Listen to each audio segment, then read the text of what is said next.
Tim Opsnal Unit 3 Subdit Jatan Ras Polda Sumsel berhasil lumpuhkan satu komplotan pelaku pencurian di rumah seorang pengusaha di Palembang hingga alami kerugian mencapai 441 juta rupiah. Peristiwa itu terjadi di rumah Koko Koharudin Kwe yang berada di rumah Trikora Indah di Jalan Trikora, Kecamatan Ilir Timur 1, Palembang. Kasubdit Jatan Ras Polda Sumsel AKBP Tri Wahyudi melalui Kanit 3 AKP Ardan Richard lebih membenarkan satu pelaku berhasil diamankan.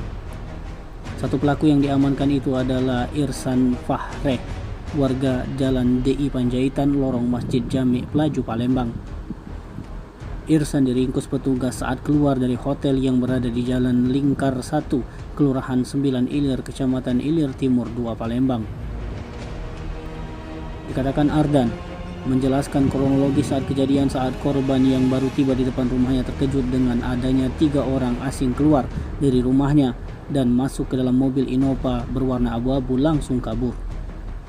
Bersama satu pelaku yang tertangkap, petugas juga mengamankan barang bukti berupa hasil curian, uang senilai 1,3 juta rupiah, satu lembar mata uang dong Vietnam senilai D200.000, lalu satu koin mata uang Singapura senilai 5 sen, satu buah kalung liontin giok, satu buah cincin berlian mata satu buah tas kecil berwarna hitam, kemudian satu buah jam tangan merek Expedition, satu pasang sendal karet berwarna putih, dan 2 unit ponsel.